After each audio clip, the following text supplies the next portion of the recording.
you can skip the cutscene if you want, click any button, or you can watch it. I already saw it on. I did some research. It looks inspired like Link's Awakening intro. Exactly. Yeah.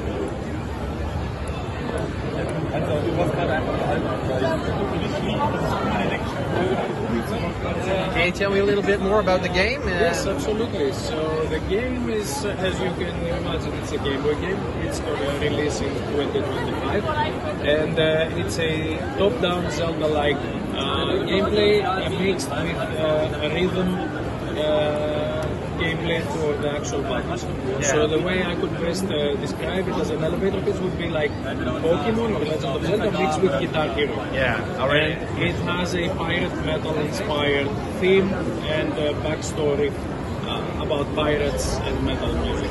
So the music inside the game, it's completely focused on metal, or are there some other? It's focused on sea shanties, but reimagined as 8-bit and a bit more metal-like. So heavy metal is quite prevalent, let's say, because the game pays homage to this subgenre of heavy metal music. So if you are aware of Running Wild or Hailstorm, which are really big bands in the genre, this is the kind of tunes where the game was inspired by, and it also pays homage. Oh my gosh, yeah. It's not like you have a cooperation or collaboration with some kind of band or something. It's all inspired. So it's inspired, and the soundtrack for the game, apart from the sea shanties, which are 17th century public domain sea shanties, the actual soundtrack is composed by me. Wow. So I'm actually the solo developer for this. I'm doing everything. I'm doing you're a one-man team, yeah, one-man army. One-man army. And I'm also composing the original soundtrack for the game as well. All right. So not to be boasting or something like that, but my son and I also made a game for the NES. It's called Christmas Crisis, wow. and we developed it together, and we and I also write for a magazine, but. We got the funds through Kickstarter, so I was quite interested how you are going to get your funds and how you were able to get here, because most indie games are for Switch, and this is the Game Boy. Yeah, so I've over years of working, outside of the game industry and doing my thing, I've managed to accumulate some funds, and I started, started a company based on a deposit I made. So it's a self-funded project. Wow. It's not a Kickstarter project, because I'm not really good at marketing. I'm not really good at preparing the right Kickstarter page, etc. But what I did was I actually entered the game jam with this game idea just to see if it would stick. And it was a game jam where like 160 games were submitted to. It was a 3-month game jam, and my game finished in the top 10.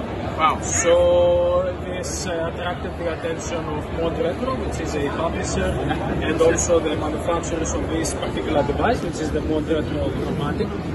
Oh yeah. And they approached me, and we now have a publishing deal, and the game is going to come out in cartridge, physical format. It's going to have a physical release in 2025. And that's going to be on their website, that company's website? Yes, so you can find it by scanning this QR code. Okay. Oh, thank you. It's really amazing to me that you both made the game. Yeah. I mean, your son, he looks so young. How old is he? Yeah, he's 30 years old. 13, and already a game there. Yeah, I have to be a little bit honest here.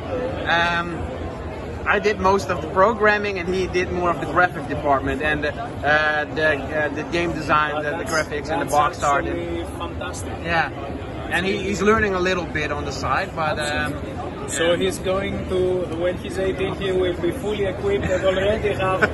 It's like come out and he'll be like, I'm 25 and I must have 20 years of experience. So yeah, this is yeah. This is awesome. This is really awesome. The game was great, by the way. Thank you. Yeah. Oh, one more question, because I see some color in here. This is a DMG Gameboy game. So this is all right. So this is it's playable also on the Game Boy and Game Boy Pocket. Yeah. But the color that you are seeing is the palettes of the Game Boy Color. Whenever you put a normal cartridge, let's say on a Game Boy Color, you had a choice of different palette swaps. When you open the Game Boy, you could press a button and you would get a different palette. Yeah. So this is what this is. Yeah, it looks absolutely amazing. Thank you so much. Absolutely amazing. Well, I would say thank you very much for your time. Thank you so much for taking the time to cover this. Yeah, no problem.